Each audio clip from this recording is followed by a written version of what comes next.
Hello students. Last class में हमने पढ़ा था कि हम कैसे किसी क्वाड्रेटिक इक्वेशन को सॉल्व कर सकते हैं using middle term splitting method. आज हम मेथड पढ़ेंगे क्वाड्रेटिक फार्मूला।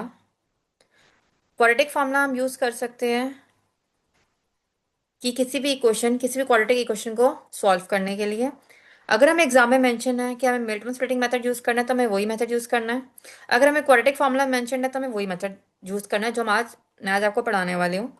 बट अगर हमें एग्जाम में नहीं मेंशन कि कौन सा मेथड यूज़ करना है तो क्वाड्रेटिक फॉर्मूला सबसे ज़्यादा इजी मेथड होता है। क्यों? क्योंकि इसमें कैलकुलेशन एरर होने के चांसेस बहुत ज़्यादा कम होते हैं। मिल्टन स्प्लिटिंग मेथड भी अच्छा होता है, मतलब इजी है, बट अगर कंपेरेटिवली बोलो तो मैं क्वाड्रेटिक फॉर्मूला ज़्यादा इजी है। स्टिल आपको जो इजी लगे आप वो मेथड पेपर में फॉलो कर सकते हैं, अगर कुछ नहीं मेंशन कि कौन सा मेथड फॉलो करना है। बट हाँ, अब अगर स्पेसिफिकली मेंशनड है कि हमें कौन सा मेथड फॉलो करना है तो हमें वही मेथड फॉलो करना पड़ेगा। मिल्टन स्प्लिटिंग मेथड मेंशनड है तो वही फॉलो करो, क्वाड्रेटिक फॉर्मूला मेंशनड है तो वही फॉलो करो। अगर नहीं मेंशन तो आपकी मर्जी, आप कोई मेथड फॉलो कर सकते हो। मैं अपनी एक्सपीरियंस से कह रही हूँ कि क्वाड्रेटिक फॉर्मूला ज़्यादा इजी होता है। स्टिल आप पर डिपेंड करता है। जैसा कि हमने पढ़ा था कि क्वाड्रेटिक इक्वेशन जो होती है is of the form a x square plus B x plus C equal to zero, जहाँ पर a b c real numbers होते हैं और a not equal to zero होता है। ये चीज़ हमने ऑलरेडी लास्ट क्लासेस में पढ़ी है। अब क्वाड्रेटिक फॉर्मूला क्या होता है? क्वाड्रेटिक फॉर्मूला होता है x equal to minus B plus minus under root of B square minus four A c upon में टू ए। ये होता है फॉर्मूला। ये फॉर्मूला हमें जस्ट याद करना है किसी भी क्वाड्रेटिक इक्वेशन को सॉल्व करने के लिए। यहाँ पर जो ये टर्म है, जो अंडर रूट के अंदर टर्म है बी स्क्वायर माइनस फोर ए सी, अंडर रूट के अंदर वाली टर्म की बात करूँ बी स्क्वायर माइनस फोर ए सी, जो ये टर्म होती है इसे हम कहते हैं डिस्क्रिमिनेंट, जिसको हम डी से डिनोट करते हैं बेसिकली। हम इस फॉर्मूला को इस तरीके से भी लिख सकते हैं, minus B plus minus under root of B square minus four A C की जगह मैं डी लिख सकती हूँ, क्योंकि बी स्क्वायर माइनस फोर ए सी बेसिकली डी ही होता है। इधर हमने मेंशन किया कि बी स्क्वायर माइनस फोर ए सी डिस्क्रिमिनेंट होता है, डिस्क्रिमिनेंट को हम मेंशन करते हैं डी से। तो बी स्क्वायर माइनस फोर ए सी की जगह मैंने डी लिख दिया अपॉन में टू ए। तो इस फॉर्मूले को हम इस तरीके से भी लिख सकते हैं। बी को मैं सही से लिख देती हूँ। तो इस फॉर्मूले को हम इस तरीके से भी लिख सकते हैं। अब ये फॉर्मूला में कैसे यूज में आता है? अगर डी ग्रेटर देन जीरो होता है, सबसे पहले हम किसी भी क्वेश्चन में डी फाइंड आउट करते हैं, मतलब बी स्क्वायर माइनस फोर ए सी फाइंड आउट करते हैं। अगर डी ग्रेटर देन जीरो है तो हम कहते हैं कि उस इक्वेशन के रूट्स डिस्टिंक्ट रियल रूट्स होंगे, मतलब जो दो रूट्स होंगे वो डिस्टिंक्ट होंगे, डिफरेंट होंगे। अगर डी जीरो के इक्वल है तो दो रूट्स होंगे बट वो दोनों इक्वल होंगे, मतलब दोनों के दोनों टू के इक्वल हो सकते हैं, दोनों थ्री के इक्वल हो सकते हैं, दोनों माइनस फाइव के इक्वल हो सकते हैं, मतलब दोनों रूट्स इक्वल होंगे। तो वन रियल रिपीटेड रूट होगा, मतलब दोनों रूट्स जो होंगे वो सेम होंगे। अगर डी लेस देन जीरो है तो टू कॉम्प्लेक्स कंजुगेट रूट्स होंगे।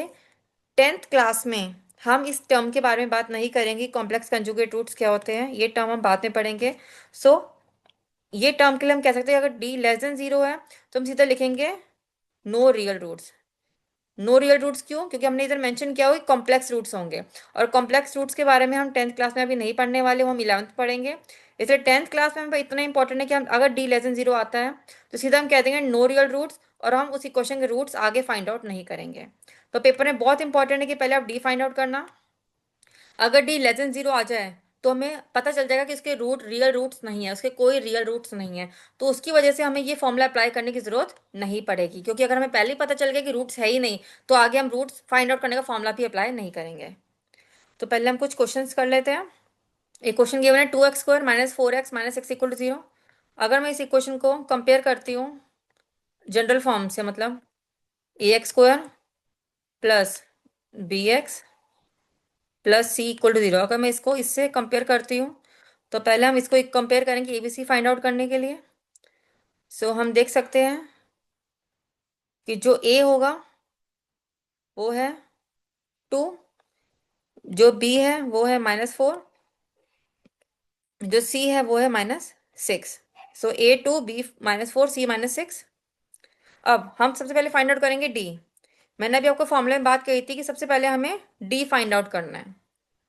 तो पहले हम फाइंड आउट करेंगे डी, कि हमें पता चल जाए कि टू डिफरेंट रूट्स हैं, सेम रूट है, या फिर नो रियल रूट्स हैं।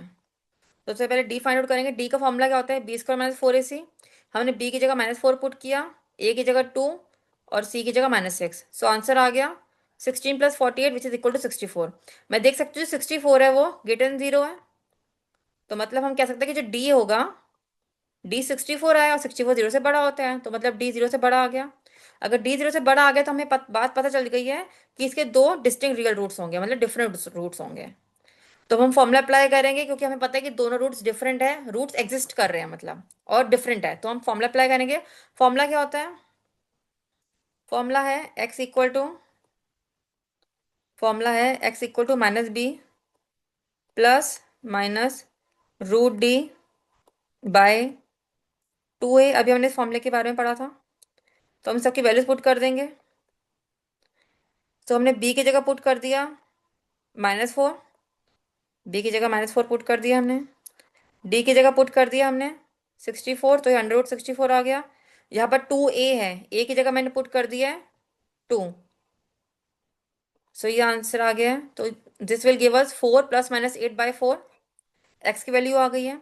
तो पहला हम कंसिडर करेंगे प्लस के साथ। यहाँ पर मैंने देखा जाए तो इस फॉर्मूले में है प्लस माइनस, तो पहला मैं टर्म लूंगी प्लस के साथ, मतलब 4 + 8/4। दूसरी टर्म लूंगी माइनस के साथ। यहाँ पर प्लस माइनस है, तो पहला लिया मैंने प्लस के साथ, दूसरा लिया मैंने माइनस के साथ। दूसरा आ जाएगा 4 - 8/4। तो पहला आंसर आ गया 3, दूसरा आंसर आ गया -1। तो मैं देख सकती हूँ जब डी जीरो से बड़ा था तो दोनों रूट्स आए 3 और -1, दोनों के दोनों डिफरेंट है। Next question. नेक्स्ट इक्वेशन है x² - 5x plus x equal to 0, इसके रूट फाइंड आउट करने हैं। अगेन हमने कंपेयर किया इसकी जनरल फॉर्म से, तो a आ गया 1, b -5, c 6। d find out करेंगे, फॉर्मूला होता है b² - 4ac। b की जगह मैंने पुट किया -5, a की जगह 1, c की जगह 6। सो आंसर आ गया 25 - 24, वो आ गया 1 के इक्वल। मैं देख सकती हूँ d इक्वल आ गया, जो d है वो इक्वल आ गया 1 के, और जो 1 है वो 0 से बड़ा होता है, तो अगेन d 0 से बड़ा है, अगेन डी 0 से बड़ा है, तो डिस्टिंक्ट रूट्स होंगे।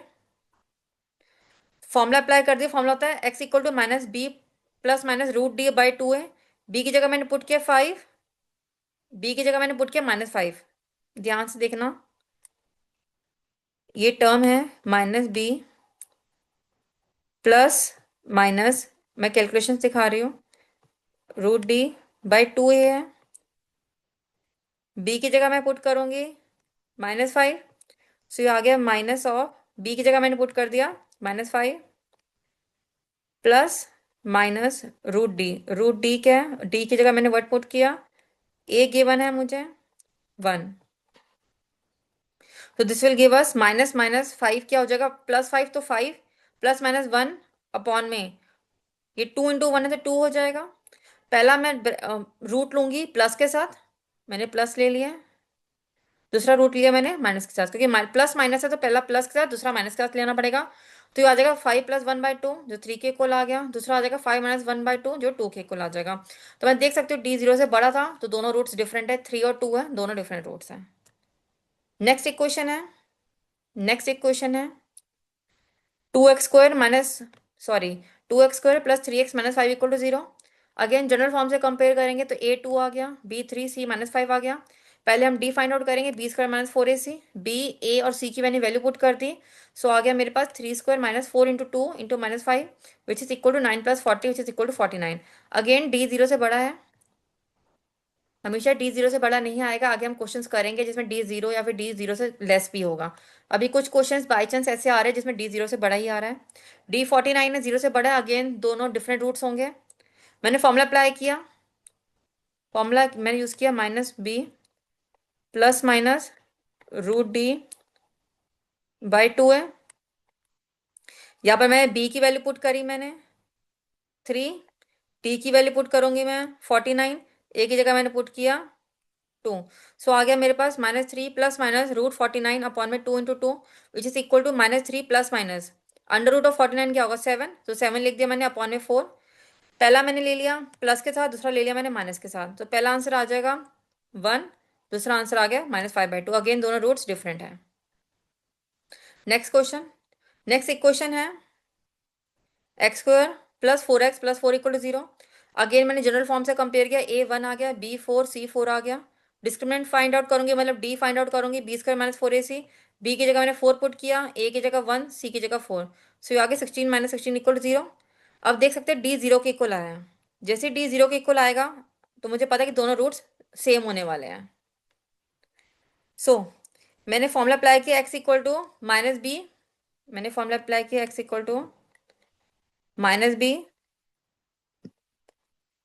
Plus minus root d by two है।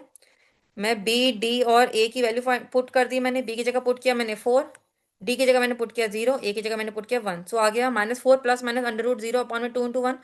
अब मुझे पता है कि अंडर रूट ऑफ 0 जो होगा वो 0 के इक्वल ही होगा, तो ये टर्म आ जाएगी -4 प्लस माइनस 0 अपॉन में 2 × 1 2 हो जाएगा। सो ये इक्वल हो जाएगा -4/2, क्योंकि प्लस माइनस 0 जो होगा उसकी कोई वैल्यू नहीं रह जाती है। ये प्लस माइनस 0 आ गया, तो इसमें मुझे कोई रीजन नहीं है कि मैं इसको प्लस के साथ अलग लूँ माइनस के साथ अलग लूँ, क्योंकि प्लस माइनस 0 जो होगा वो 0 के इक्वल होगा। तो इन शॉर्ट मेरे पास टर्म आ जाएगी -4/2 विच इज इक्वल हो जाएगा -2 के। तो देख सकते हो कि इसके दोनों रूट से होंगे -2 के ही इक्वल होंगे। तो इधर ये बात मैं समझ सकती हूँ क्यों जब डी 0 के इक्वल होता है दोनों रूट सेम आते हैं। क्वाड्रेटिक इक्वेशन है, दो रूट्स होंगे होंगे क्योंकि क्वाड्रेटिक है, हमें बात पता है कि क्वाड्रेटिक है, डिग्री 2 होती है, दो रूट्स होंगे। अब इधर डी 0 आ जाता है, अगर डी 0 के इक्वल नहीं आता तो मैंने अब तक क्या किया था कि एक मैं रूट प्लस के साथ लेती थी एक माइनस के साथ लेती थी। बट इधर डी 0 के इक्वल आ गया तो इधर कोई पॉइंट नहीं है कि मैं एक रूट प्लस के साथ एक माइनस के साथ लूँ, क्यों? क्योंकि प्लस माइनस 0 जो ये टर्म होगी 0 के इक्वल ही होगी। तो इसलिए मैं सीधा लिख दूंगी -4/2 विच इज इक्वल टू -2। तो दोनों रूट्स -2 के इक्वल हो जाएंगे।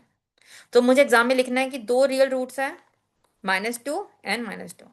मुझे बस -2 नहीं लिखना, मुझे लिखना है कि -2 -2, क्योंकि दोनों रूट्स -2 के इक्वल होंगे। नेक्स्ट क्वेश्चन करते हैं।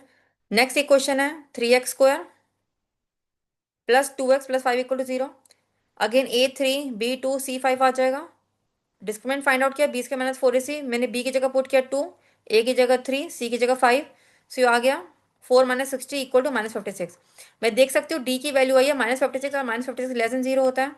अब मुझे ये बात पता है कि अगर D लेस देन 0 होगा तो इसके नो रियल रूट्स होंगे। तो मैं डायरेक्टली इस पॉइंट पे कह दूंगी कि डी लेस देन 0 है तो इक्वेशन है नो रियल रूट्स। इसके आगे मैं रूट्स फाइंड आउट नहीं करूंगी, मुझे पता चल गया कि डी 0 से कम है तो इसके रियल रूट्स नहीं होंगे। लास्ट क्वेश्चन आज की क्लास का। मेरे पास एक मेरे पास एक क्वेश्चन है 5x² -20x plus 15 equal to 0। Again general form से कंपेयर करेंगे, A5 B -20 C15 आ गया। डिस्क्रिमिनेंट फाइंड आउट किया, -20 का whole square -4 × 5 × 15 which is equal to 400 -300 which is equal to 100। So D आ गया 100, 100 0 से बड़ा होता है। अब डी 0 से बड़ा है तो मतलब दो रियल रूट्स होंगे। मैंने फॉर्मूला अप्लाई करते डिस्क्रिमिनेंट क्वाड्रेटिक फॉर्मूला यूज किया। क्वाड्रेटिक फॉर्मूला होता है -b प्लस माइनस √d/2a। अब मैं b की जगह पुट कर दूंगी, b की जगह पुट करूंगी मैं -20, डी की जगह पुट करूंगी मैं 100 और ए की जगह मैं पुट करूंगी 5। तो मेरे पास आ गया 20 plus minus √100/10। Under root of 100 जो होता है उसकी वैल्यू क्या होती है? √100 की वैल्यू होती है 10, तो मैंने 10 लिख दिया। तो ये आ गया 20 प्लस माइनस 10 अपॉन में 10। तो पहला मैं ले लूंगी रूट प्लस के साथ, मतलब 20 प्लस 10/10, और दूसरा रूट मैं ले लूंगी माइनस के साथ, मतलब 20 माइनस 10/10। तो मैं देख सकती हूँ कि जो पहला रूट होगा वो इक्वल हो जाएगा 30/10 के, और 30/10 किसके इक्वल होता है? 3 के। दूसरा रूट इक्वल हो जाएगा 10/10 की, 20 माइनस 10 10 होता है अपॉन में 10 के, और 10/10 इक्वल हो जाएगा 1 के। So that's all for today's class. सो ऐसे ही हम, जैसे हमने लास्ट क्लास में वर्ड प्रॉब्लम्स की थी और वर्ड प्रॉब्लम्स को हमने सॉल्व किया था मिडिल टर्म स्प्लिटिंग मेथड से, ऐसे ही अगर आप पेपर में चाहो तो अगर कोई वर्ड प्रॉब्लम आती है तो वर्ड प्रॉब्लम की इक्वेशंस बनाओ और हम उस इक्वेशन को सॉल्व कर सकते हैं क्वाड्रेटिक फॉर्मूला से भी। मैं फिर से मेंशन कर रही हूँ, अगर पेपर में मेंशन है कि कौन सा फॉर्मूला यूज करना है तो आपको वही यूज करना है, वरना मार्क्स डिडक्ट हो सकते हैं। बट अगर मैं एग्जाम में मेंशन नहीं है तो आपकी मर्जी, आपको जो मेथड ज्यादा कन्वीनियंट रखते हैं, इजी लगता है, वो फॉर्मूला यूज कर सकते हैं। मैं अपने एक्सपीरियंस के साथ बता रही हूँ कि क्वाड्रेटिक फॉर्मूला ज्यादा ईजी है। That's all for today's class. अगर आपकी कोई भी क्वेरीज है तो आप कमेंट सेक्शन में अपनी क्वेरी ड्रॉप कर सकते हैं। Thank you.